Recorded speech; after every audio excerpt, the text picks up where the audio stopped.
بسم اللہ الرحمن الرحیم۔ شروع کرتا ہوں اللہ کے نام سے جو بڑا مہربان نہایت رحم کرنے والا ہے۔ شراز ٹی وی چینل دیکھنے والوں کو دل کی گہرائیوں سے السلام علیکم۔ اگر آپ شراز ٹی وی چینل پر نئے ہیں تو شراز ٹی وی چینل کو سبسکرائب کر لیں۔ تو آج کا ہمارا موضوع ہے بال کا سفید ہونا۔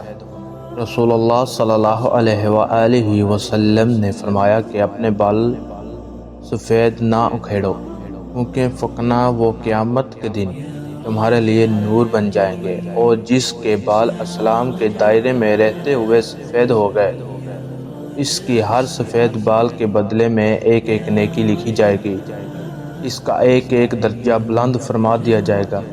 حضرت مولا علی شیر خدا سے مروی ہے کہ اللہ کے رسول صلی اللہ علیہ وآلہ وسلم نے فرمایا کہ رب کائنات فرماتے ہیں کہ جب میرے بندوں کی عمر 40 سال کی ہو جاتی ہے تو میں اس کو 3 قسم کے امراض سے محفوظ کر دیتا ہوں۔ اس کو جنون یعنی دیوانگی، جذبات یعنی کوڑ اور برز سے عافیت دے دیتا ہوں۔ جذبات یعنی کوڑ جس میں ہاتھ گل جاتے ہیں، اور برز سے مراد جلد کی سفید داغ۔ مطلب یہ ہے کہ 40 سال کے بعد ان امراض کا وقوع بہت کم ہوتا ہے، اور جب میرے بندے کی عمر 50 سال کی ہو جاتی ہے تو میں اس کے احساس خطاب قیامت کے دن احسان کر دیتا ہوں۔ جب میرے بندے کی عمر 60 سال تک چلی جاتی ہے تو میں اس بندے کی توجہ توبہ و استغفار کی طرف کر دیتا ہوں۔ جب میرے بندے کی عمر 70 سال ہو جاتی ہے تو فرشتے اس سے محبت کرتے ہیں، اور جب کوئی 80 برس کا ہو جاتا ہے تو اس کی نیکیاں لکھی جاتی ہیں، اس کے گناہ نظر انداز کیے جاتے ہیں۔ جب بندے کی عمر 90 سال کی ہو جاتی ہے تو فرشتے کہتے ہیں کہ یہ بندہ اللہ تعالیٰ کا قیدی ہے، اس کے سب پچھلے گناہ کو معاف کر دیا جائے۔ اس کا مطلب یہ ہے کہ اللہ تعالیٰ نے اس کی روح کو جسم کی قید خانے میں قید کر رکھا ہے۔ اس بندے کی مدت پوری ہو چکی ہے، بس اب حکم کا انتظار ہے۔ جب کوئی بندہ ارذل عمر کو پہنچ جاتا ہے تو خدا اس کے نامہ اعمال میں نرمی فرماتا ہے۔ اگر اس عمر میں اس سے کوئی برائی ہو بھی جاتی ہے تو اللہ پاک اس کو سختی سے حساب نہ لے گا۔ وہ عمر ہے جب بندہ اپنا آپ کو کھو دیتا ہے، بہکی بہکی باتیں کرتا ہے۔ یحییٰ بن سعید سے روایت ہے کہ انہوں نے حضرت سعید بن مسیب کو یہ فرماتے ہوئے سنا کہ حضرت ابراہیم علیہ السلام خدا کے دوست ہیں، سب سے پہلے بندے ہیں جنہوں نے اپنے موجین قطیر، اور وہ سب سے پہلے بندے تھے جنہوں نے بڑھاپا یعنی سفید بال دیکھا۔ چنانچہ انہوں نے جب سب سے پہلے اپنے بالوں میں سفیدی کو دیکھا تو اللہ تعالیٰ سے عرض کیا کہ میرے پروردگار یہ کیا ہے؟ خدا نے فرمایا کہ اے ابراہیم علیہ السلام، بڑھاپا ہے جو علم و دانش میں اضافے کا باعث اور وقار کا ذریعہ ہے، اور اس کی وجہ سے لہو لعب کے مشغولیات اور گناہوں کے عقابات سے باز رہتا ہے۔ حضرت ابراہیم علیہ السلام نے عرض کیا کہ یا خدا، یہ تو تیری بڑی نعمت ہے، لہٰذا میرے وقار میں اضافہ فرما۔ مالک مشکوت شریف لباس کا بیان، حدیث نمبر 415۔ رسول اللہ صلی اللہ علیہ وآلہ وسلم نے فرمایا کہ جو شخص اسلام کی حالت میں یعنی حالت ایمان میں بڑھاپے کو پہنچتا تو یہ بڑھاپا اس کے لیے قیامت کے دن نور بن جائے گا۔ ایک شخص نے عرض کی کہ چند لوگ اس سفید بالوں کو اکھیڑ دیتے ہیں، تو آپ صلی اللہ علیہ وآلہ وسلم نے فرمایا کہ جس کا دل چاہتا ہے وہ اپنے نور کو اکھیڑ دے۔ سلیل صحیح مسلم۔ حضرت جابر رضی اللہ تعالیٰ عنہ سے مروی ہے کہ رسول اکرم صلی اللہ علیہ وآلہ وسلم نے فرمایا کہ میرے دوست جبرائیل علیہ السلام بھی میرے پاس آئے۔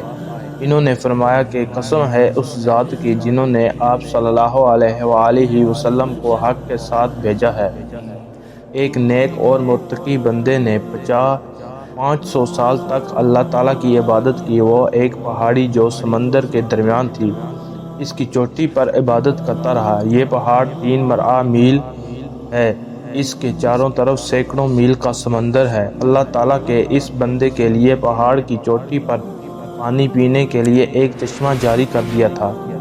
اس پہاڑ کی جڑوں میں ایک انار لگا دیا تاکہ وہ یہ انار کھا کر اپنی بھوک مٹا سکے۔ وہ متقی پہاڑ کی چوٹی سے نیچے آتا، انار کھا کر چشمے کا پانی پیتا، پھر وضو کر کے اپنی جگہ پر چلا جاتا اور اللہ تعالیٰ کی عبادت میں مشغول ہو جاتا۔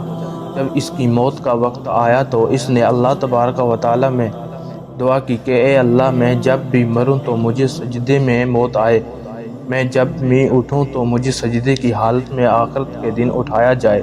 حضرت جبرائیل علیہ السلام نے فرمایا کہ جب بھی آسمانوں سے اترے اور آسمان پر جائے تو میں اس بندے کو دیکھا کرتا تھا، وہ سجدے کی حالت میں ہی مرا۔ جب اس کو قیامت کے دن اٹھایا جائے گا تو اللہ تعالیٰ اس بندے کو فرمائے گا کہ اے بندے، میری رحمت سے جنت میں داخل ہو جا۔ وہ عرض کرے گا یا اللہ، میرے عمل کی وجہ سے جنت کیوں نہیں؟ آخر میں نے 500 سال عبادت کی ہے، اب بھی جنت آپ کی رحمت کی وجہ سے مل رہی ہے، حالانکہ مجھے تو جنت میری عبادت اور محنت کی وجہ سے ملنی چاہیے۔ اللہ پاک فرمائے گا میری رحمت سے جنت میں داخل ہو جا، اور وہ عابد اپنے عمل کا نام لے گا۔ اس وقت اللہ تعالیٰ فرمائے گا چل، اب جو نعمتیں میں نے تجھے عطا کی اور ان کے بدلے میں جو اعمال تو نے کیے ہیں ان سب کا حساب کرتے ہیں۔ جب حساب شروع ہوگا تو اس عابد کو 500 سال کی عبادت صرف ایک آنکھ کی نعمت کے بدلے میں ہی ختم ہو جائے گی، اور باقی جسم جو احسانات ہے وہ کافل اور زائدہ ہوں گے۔ ارشاد خداوندی ہوگا کہ میرے اس بندے کو آگ میں داخل کرو، بس دوزخ کی طرف اس کو کھینچا جائے گا اور عرض کرے گا یا اللہ، مجھے اپنی رحمت سے جنت میں داخل کر دے۔ اللہ اس بندے سے پوچھے گا کہ تم کو کس نے پیدا کیا؟ یہ بندہ جواب دے گا یا اللہ، تو ہی سب کو پیدا کرنے والا ہے۔ اللہ تعالیٰ اس بندے سے پوچھے گا کہ تم کو 500 سال تک عبادت کرنے کی طاقت کس نے دی؟ وہ عرض کرے گا یا اللہ، آپ ہی نے مجھ کو طاقت عطا فرمائی تھی۔ اللہ تعالیٰ اس بندے سے ارشاد فرمائے گا کہ یہ بتاؤ کہ پہاڑ پر چشمہ اور انار کا اناج آپ کو وہاں کس نے عطا کیا؟ وہ بندہ عرض کرے گا کہ یا رب کائنات، یہ سب کچھ آپ نے ہی مجھے عطا کیا ہے۔ اللہ تعالیٰ اس بندے سے پوچھے گا کہ تیری خواہش تھی کہ میری جان سجدے میں نکال دیں، تو آپ کی جان سجدے میں کس کے حکم سے نکالی گئی؟ اس نے عرض کیا یا اللہ، آپ کے حکم کے مطابق تو کوئی حرکت نہیں کر سکتا، یہ سب کچھ کرنے کی ہمت دینے والا تو ہی ہے۔ اللہ تعالیٰ فرمائے گا کہ یہ میری رحمت میں اپنی رحمت سے اور اب تمہیں جنت میں داخل کرتا ہوں۔ حضرت جبرائیل علیہ السلام نے مجھ سے کہا اے اللہ کے نبی صلی اللہ علیہ وآلہ وسلم، تمام اشیاء اللہ کی رحمت سے ہیں۔ اللہ اکبر، اللہ کریم ہے، ہم بھی اپنی رحمت کے سائے میں جگہ عطا فرمائے اور بروز قیامت ہمارے حساب و کتاب میں بھی نرمی عطا فرمائے، بلکہ اے اللہ پاک ہمیں بغیر حساب و کتاب کے اپنی رحمت کے حسب جنت الفردوس میں عطا فرمائے۔ کمنٹ سیکشن میں آمین ضرور لکھیں، اور ویڈیو کے آخر میں آپ سے گزارش ہے، اگر آپ نے ابھی تک Shiraz T V YouTube channel ابھی تک سبسکرائب نہیں کیا تو لازمی سبسکرائب کر لیں تاکہ ہماری ہر نئے آنے والی ویڈیو سب سے پہلے آپ تک پہنچ سکے۔ شکریہ۔